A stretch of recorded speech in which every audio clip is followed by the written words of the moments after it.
Hello dears, പുറത്തേക്ക് പോവാണ് കേട്ടോ. അപ്പം കുറച്ച് മീനൊക്കെ മേടിക്കണം. അങ്ങനെ നേരെ മീൻ മേടിക്കാൻ വേണ്ടി ചെന്നു കേട്ടോ. അയലയും ശീലാവും ആണ് മേടിച്ചത്. പച്ച മീനായിരുന്നു കേട്ടോ. അപ്പോൾ അത് കട്ട് ചെയ്ത് തന്നെ മേടിച്ചു. കാരണം വീട്ടിൽ കൊണ്ടുവന്ന് കട്ട് ചെയ്യാൻ വേണ്ടാന്ന് വെച്ചിട്ട് കട്ട് ചെയ്ത് മേടിച്ചു. എനിക്ക് ഭയങ്കര ഇഷ്ടമുള്ള ഒരു കാര്യമാണ് കേട്ടോ ഈ മീൻ വെട്ടുന്നത് കാണാൻ വേണ്ടിയിട്ട്. അപ്പോൾ അതൊക്കെ കണ്ട് ഞാൻ ഇവരായിട്ട് നല്ല കൂട്ടാണ്. അപ്പോൾ നല്ല മീനൊക്കെ വരികയാണെങ്കിൽ ഇവർ പറയും കേട്ടോ. അതിൽ അവൻ ഭയങ്കര രസമാണ് സംസാരിക്കാൻ വേണ്ടിയിട്ട്. അങ്ങനെ അവനോട് താറ്റയൊക്കെ പറഞ്ഞിട്ട് ഞാൻ നേരെ പോയത് നട്ട്സൊക്കെ കഴിഞ്ഞിട്ടുണ്ടായിരുന്നു.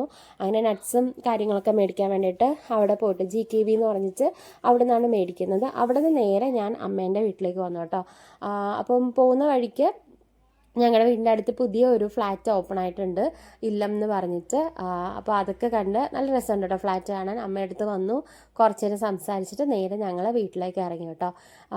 അപ്പോൾ വീട്ടിലേക്ക് പോകുന്ന വഴിക്ക് വേറെ ഒന്നും മേടിക്കാനുണ്ടായിരുന്നില്ല, പച്ചക്കറി ഉണ്ടായിരുന്നു. അത് സ്ഥിരം ഒരു സ്ഥലത്ത് നിന്നാണ് മേടിക്കുന്നത്, അവിടെ നിന്ന് പോയി മേടിക്കാമെന്ന് വെച്ചു. അങ്ങനെ നേരെ പാപ്പനംകോട് വഴിയൊക്കെ നമ്മൾ കറങ്ങി തിരിഞ്ഞ് അവിടെ എത്തിയപ്പോൾ ആ പച്ചക്കറി ഷോപ്പിലെത്തി കേട്ടോ. എനിക്ക് ഭയങ്കര ഇഷ്ടമുള്ള കാര്യമാണ് ഇങ്ങനെ പച്ചക്കറിയും മീനൊക്കെ മേടിക്കാൻ വേണ്ടിയിട്ട്. എനിക്ക് ഭയങ്കര ഇഷ്ടമുള്ള കാര്യമാണ് കേട്ടോ. അങ്ങനെ അവിടെ വന്നു, കുറച്ച് പച്ചക്കറിയും കാര്യങ്ങളൊക്കെ മേടിച്ചിട്ടുണ്ടായിരുന്നു നാളത്തേക്ക്. അതുപോലെ ഒരു മാങ്ങ മേടിച്ചിട്ടുണ്ടായിരുന്നു കേട്ടോ. മാങ്ങയ്ക്ക് നല്ല വിലയുണ്ട്. ഒരു മാങ്ങയ്ക്ക് 94 രൂപയാണെന്നാണ് പറഞ്ഞത്.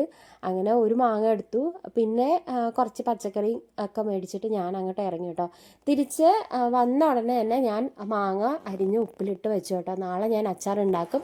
അപ്പോൾ അതിൻ്റെ വീഡിയോ ഇടാം. അപ്പോൾ അത്രയേ ഉള്ളൂ ഇന്നത്തെ വിശേഷം. Tata bye.